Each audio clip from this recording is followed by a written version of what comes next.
Hello, welcome to SwitchedOn Gaming, Paul speaking, and today we're carrying on looking at EAFC25, or as I'll refer to it multiple times in this video, probably FIFA, from EA Sports. This is the Ultimate Edition, so it was out on the 20th of September, a week before the official launch.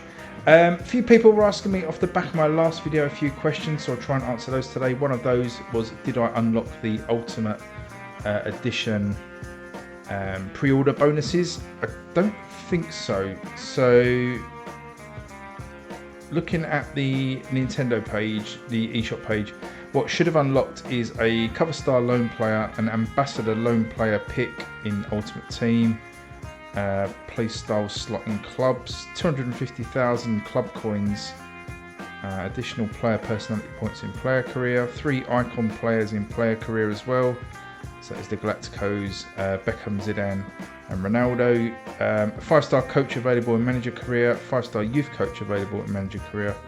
I don't remember seeing those, but what we're going to do in this video, and sorry, just going back on that, I did read some comments on Twitter that there were some issues with the Ultimate Edition unlocks on all platforms, I think, so I may be suffering the curse of that. But we'll have a little bit of a deeper dive, a little bit of a slower look and a more in-depth look today at some of the stuff in the game.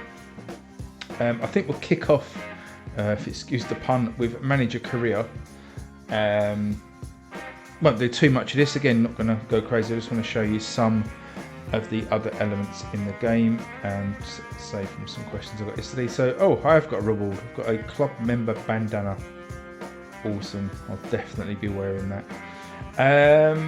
So, Manager Career, this is the mode that I play most on FIFA. Tend not to be very good online at my age, so I tend to avoid getting beaten by school kids, and stick to the offline career mode. We'll play as a real manager. I just want to show you some of these. I was playing this on PC for a little while last night, and it's a really nice game on PC. Some of the faces are a bit moody here on Switch, but at least they've got them. It's the lighting, I think, as well, and it sort of looks like they've got melted faces. As I say, again, on PC, these faces, some of them look excellent. Ooh, poor Steve Cooper. Some of them look excellent. I think particularly Guardiola and Postecoglou looked excellent. But yeah, so you've got real faces, and if you go through the different leagues, there's barely anyone in France.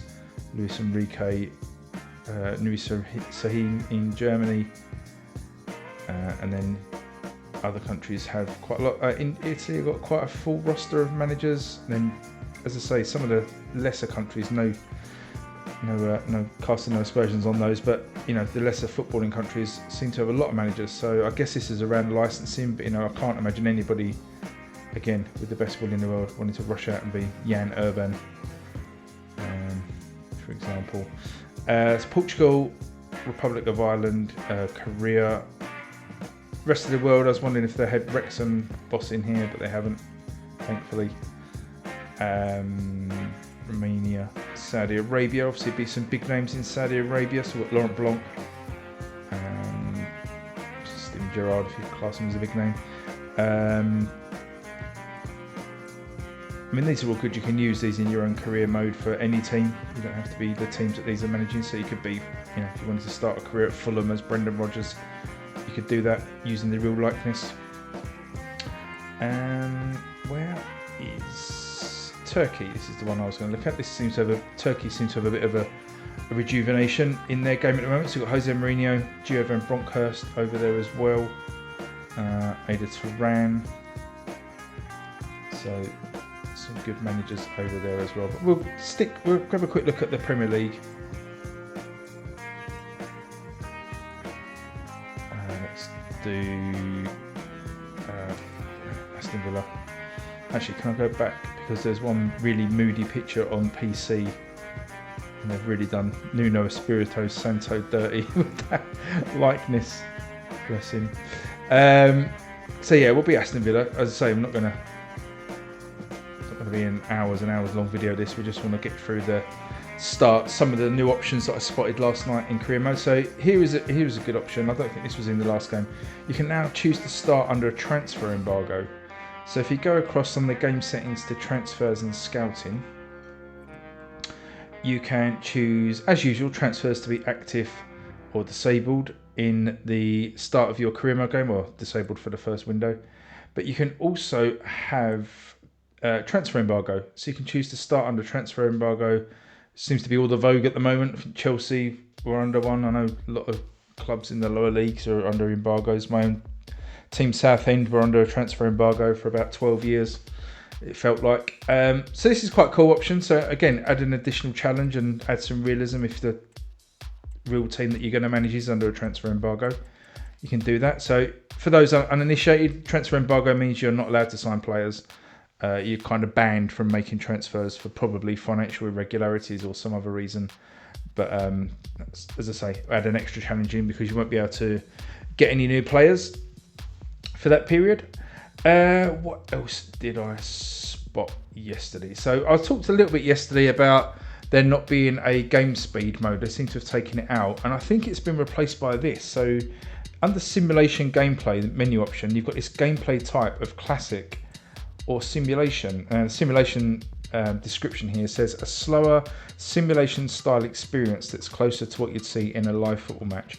Now, the only thing I noticed when trying this on PC on simulation is it made my defenders really slow. So I was playing as Newcastle in my career mode, and I mean, Dan Burns not the quickest anyway, but he was like running through treacle. So if you have the time and the inclination, I would probably go custom and tinker with these sliders to get the sort of style of gameplay. I don't know if you go on Reddit or, you know, there's dedicated FIFA websites and forums that will give you what they're supposed to be their best sliders, but I've dabbled with sliders over the years and I always found them to be a little bit, shall I say, it kind of, always in the back of my mind I was feeling like I wasn't playing the game that the developers intended it to be.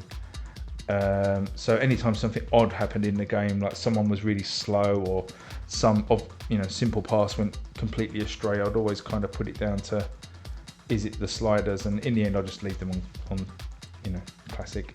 But that is there for you. Wind effects are really good. Again, spoke yesterday about this new option, wind effects, and I wondered where you could see this. I don't know if I missed it in the video yesterday, but there is a wind indicator now above the mini radar at the bottom of the screen, so that's really cool. And I'll turn the weather effects on as well. When you do start your career mode, consider this, the youth tournament match length. These are the rush matches, the five-a-side matches we looked at yesterday. The clock stops a lot, the ball goes out of play a lot. So, I mean, I put mine down on, I think 3 or 4 minutes, and it still felt like 10 minutes to play the game. So bear that in mind, take that down from 7 minutes if you're interested in playing the youth team matches and don't want them to drag on for ages. But that was quite fun. I think the rest of this was as you'd expect. So we'll leave that and move on. One of the things I did notice, and I meant to mention it at the start when the menu came up, is on the PC and I'd assume the console versions, you get kind of an animated title screen. So where the picture I had at the start of this video of Son Heung-min from Spurs, just kind of static picture, on PC and console he's kind of, you know, running in slow motion, celebrating with his arms in the air, which is really nice. But again, probably the processing power on the Switch can't handle stuff like that. Someone else was asking about FC whether that's in the game. I'm pretty sure it is. You've got these, you know, you've got the tactics, tactical stuff, so I think FC is part of that. I have to confirm that, but I know for sure the tactical stuff's in here. This other new thing, if you play career mode, you'll notice on the side you've got this news feed. You can use the right stick to scroll up and down it, or there's only one story at the moment. Press, what is it on the Switch? Y on the Switch, square on the Xbox, X on PC. It's crazy, the buttons and controllers. So Y on a Switch controller to expand the story. These are kind of as I was expecting. They're kind of throwaway, don't really add much to the gameplay or game at all. Really, some really stupid comments from, you know, imaginary people that are replying to these stories don't seem to make sense, so it's all a bit strange. Adds no value to me, don't see the point of it, but there you go. The whole UI for this is quite new, obviously, as you'll see. So you get this task list, which is quite useful. So it points you on the most pressing issues that you need to look at. So here I've got to review my training plans, create a new tactical preset, review the board objectives. They'll just take you through to the usual messages. Have a look at that. You've got the objectives on the right hand side, all quite familiar. It's a shame you can't, well, I don't believe you can, but I don't think you can argue these like you can on Football Manager. You can kind of request new goals that you can reach, but you kind of just get lumped with them here. But as you go back here, you can see it says task complete, ticks it off the list, and you can move on to the next one. So let's have a look at the tactical stuff. So you got the usual quick tutorial there. I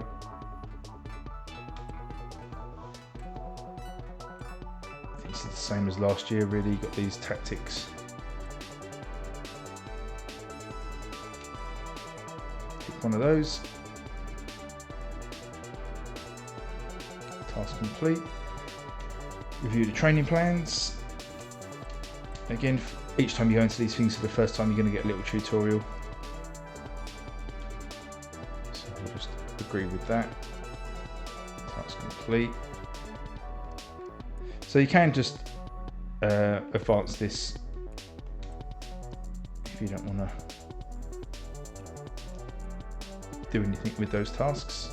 Got the messages, same as usual, conversations. So John McGinn as captain, welcoming you to the team. You've got these stupid replies again. That really, you know, not much has changed apart from a new kind of look. Not much has changed with career mode.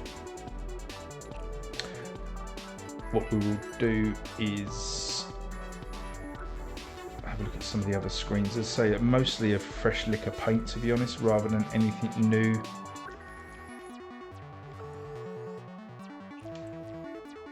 Usual scouting reports. I quite like the UI this time around. It's quite nice. I quite like the right hand panel here where you've got the scout reports. You've got the information here about the positions that the player can play. So Tawendi Chirara of Derby can play left wing, centre attacking midfield, central midfield, and the little green dots, or the little green pluses, are kind of the roles that they excel in. So that's quite handy when you're doing your tactics. Your play style still as well, but all of that was the same. The negotiation stuff's the same, so you get the little cutscenes that you have to go through, which is quite annoying. Under Academy, I guess this is new, so you've got these youth tournaments that pop up. I think it's every 60 days. There's a new youth tournament. I didn't feel like I got really notified of that in my other career mode on PC. I kind of stumbled back on it. I played the first one here, but then I stumbled back on a new youth tournament. So this is where you use the rush mode that we looked at yesterday, the 5-a-side mode, and play with your youth players in those games to improve their stats and stuff. The rest of that's quite familiar from the last games. Just going to advance through, see what else we get. So let's have a look at the transfer kind of stuff. Is the same, just with a new coat of paint.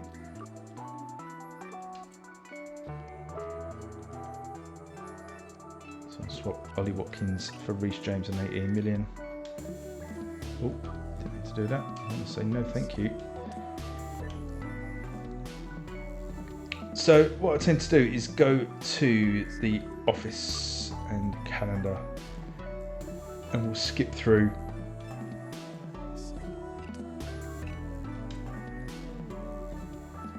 to the start of the season so we can see what the Premier League branding looks like. So we skip through to the 17th of August. One other good thing I did notice, which again I don't remember seeing in last year's game, is the ability to skip through automatically transfer deadline day. Don't think that was in now. Again, if I get any of this wrong, just correct me below. Don't want to play the pre-season tournament. Just want to get to a Premier League game and play that.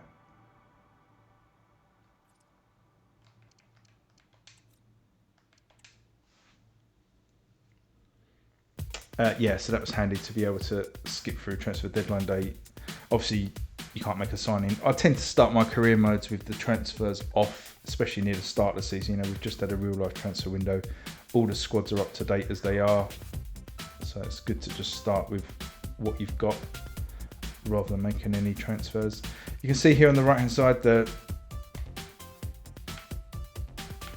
social feeds are going through.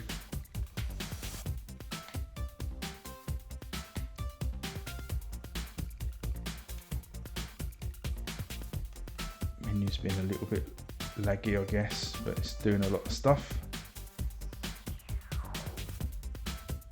So yeah, if we expand the panel here with the Y button again, you can see here these are the sort of things you can flick through.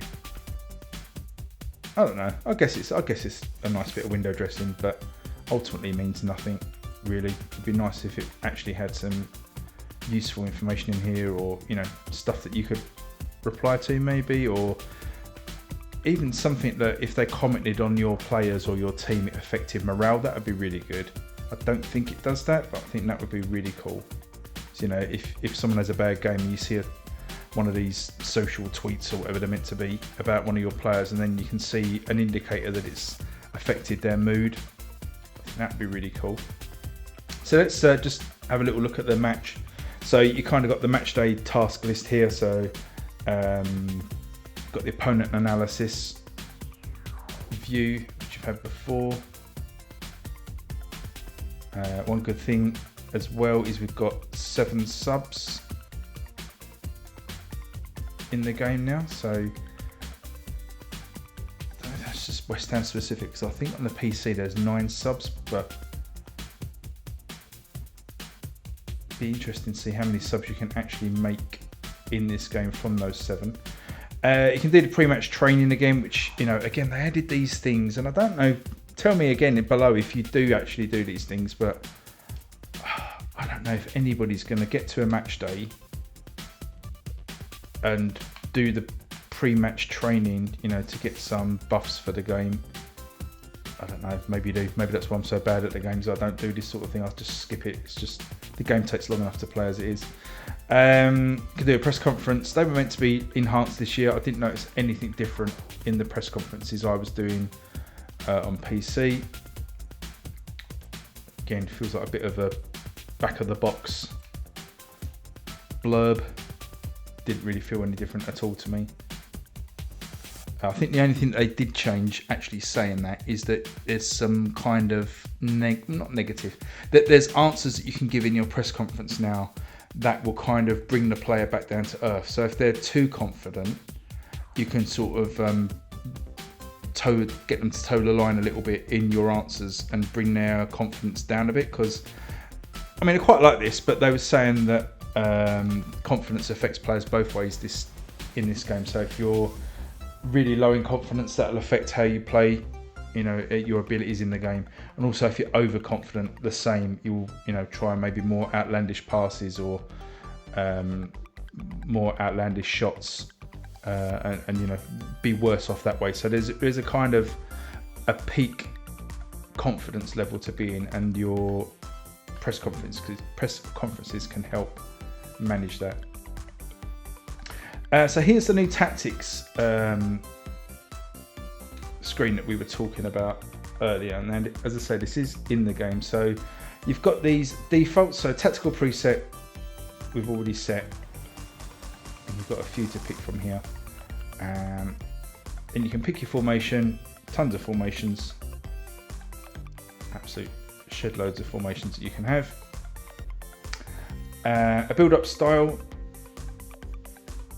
So short passing, balanced, counter-attacking, and then a defensive approach. I quite like how deep you can hold your line. Now, I had a good example of this earlier. I played in my Newcastle career, played against Man City, had a deep line to kind of deal with Haaland sort of being able to be hit over the top. So I thought I'd play with a deep defensive line.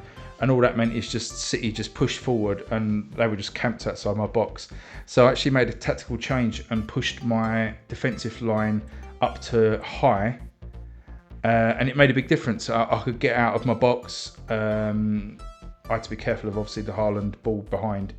But I just thought that was really interesting. That actually did have a tactical effect on the game. So that was good. If we... can we edit this?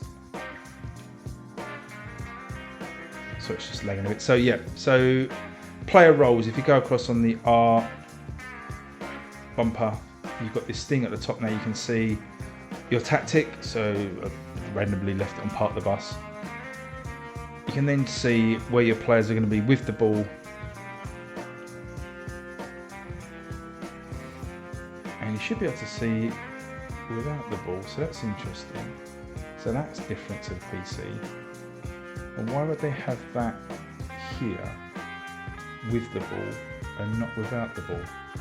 On the PC version, you can flick with the right stick to show your positions with and without the ball, so that's interesting, and that's missing here. What's this activity map? So, a bit like Foot Manager, so this shows where your players are going to be most involved from this position. So the darker the colour, the less prevalent they're going to be. So for example, Morgan Rogers here is going to be kind of in that bright green quadrant the most, and also a little bit in the quadrant above to the side and behind him, and then not really in the final quadrant or defending deep. So that's quite interesting. You can click on edit on this and you can change their roles. So again, a little bit like Football Manager. So Morgan Rogers at the moment, his role is wide midfielder. You can change it to an inside forward, and you can see there the map update of where he would then be more involved. Out and out winger or wide playmaker, so he's playing across those two quadrants there. And back to wide midfielder. So this really does give you some tactical input, and as I say, I think it does help. I think it does actually work. So that's quite interesting. And then you see at the bottom now the ticks, sort of the pluses and minuses, the sort of pros and cons of both the team and the individual players in those roles. So the tactical stuff is really good. I do like it. I do think it's an improvement, so that's good. As I say, seems to be some little things missing there, so that's quite interesting. We've got usual assignments, so you can choose who's taking corners and free kicks and who's your captain and all that stuff. That hasn't changed.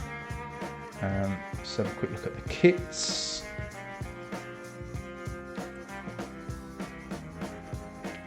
So most teams in the Premier League have got 3 kits.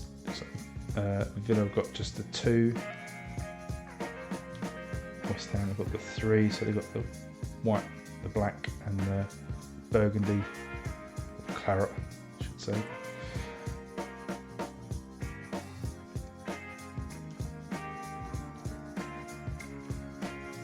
That's cool. I don't know if you've seen Newcastle's 3rd kit. They played in it last week. It's absolutely sensational. It's a throwback to their 1994, I'm going to say, around the area, mid-90s kit. Sort of the claret and blue hoops. Absolutely amazing kit. Love it. So you've still got these options here, so you can just play the highlights, the attacking highlights in a game, or you can have this kind of Football Manager view where you just see kind of dots moving around a pitch.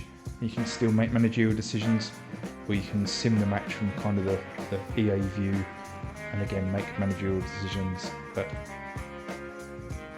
we're here to play the game. We're just going to play a bit of this. We'll probably, how long's this video going so far? 25 minutes. We'll probably just do a little bit of gameplay. So we showed some gameplay yesterday. I just wanted to show you Manager Career Mode. A new beginning, the opening match day of the season, and a keen sense of optimism enveloping everyone. Who will come out on top? Stay tuned, we'll have all the action for you live here on EA TV. Okay, again, sound a bit like a broken record, but I really do think that all things considered, the hardware that this is running on, And hello from the stadium that was the main venue for the you've got to be 2012 impressed here in the English capital. We're at the London Stadium. I'm Derek Ray and with joining me to provide expert EAFC25 analysis on the is Switch. Stuart Robson. And there are As I said yesterday, if you've got another console, if you've got a PC, you know, you're probably better off getting it on there. Obviously, it's 60 frames a second. You've got, you know, some of the more technical stuff on there. But if you just want a football game and Switch is your only platform, I think this is pretty impressive.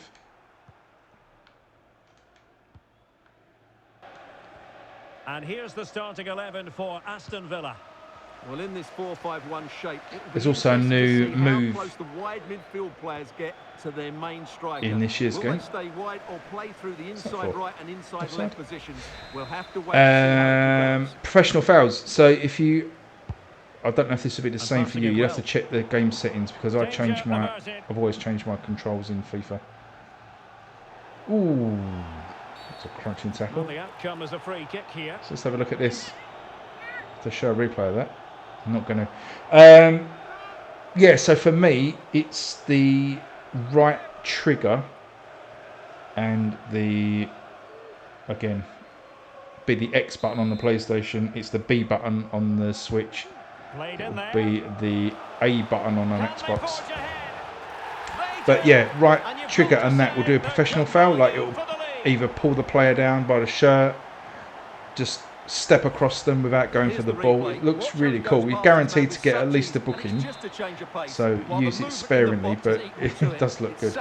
It's the same button if you use like a heavy slide tackle, and again for me that will be the right trigger and the A button on the Switch or the circle button on PlayStation. So if you're already doing that hard sliding tackle, then it's the same modifier key. So right trigger and as I say, X button. Who can he pick out? And the goalkeeper taking charge.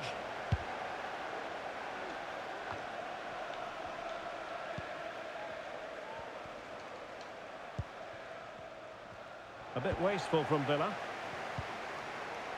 I wonder with the Switch version as well, I might try this actually and show it off in another video, is that if I change the sliders so the player's pace and acceleration is almost max, I wonder if that will make it feel a little bit snappier as well.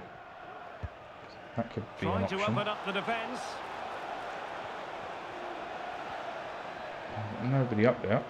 But it opens up for Watkins to bend one. Strong hand on that one. John McGinn just standing completely in an offside position. But Emerson. I'm going to call it a day on this video. As I say, you saw gameplay of the Switch yesterday. People have just been asking about career mode, manager mode. So hopefully that covers that off. Well, when you sit off like this, you invite pressure. A lot is the same from last year, just new look. He has teammates around him. Oh, I could leave you with a McGinn special. But if you want to see anything else, drop me a line. Hope you enjoyed the video. Please subscribe to see more. I'll probably do some more EAFC videos over the coming days. Maybe do some Ultimate Team, as I said yesterday. Oh, that's not really my favourite mode. And playing it through. And he's but yeah, have a good day, everyone. And I'll catch you all later. Cheers. Bye-bye.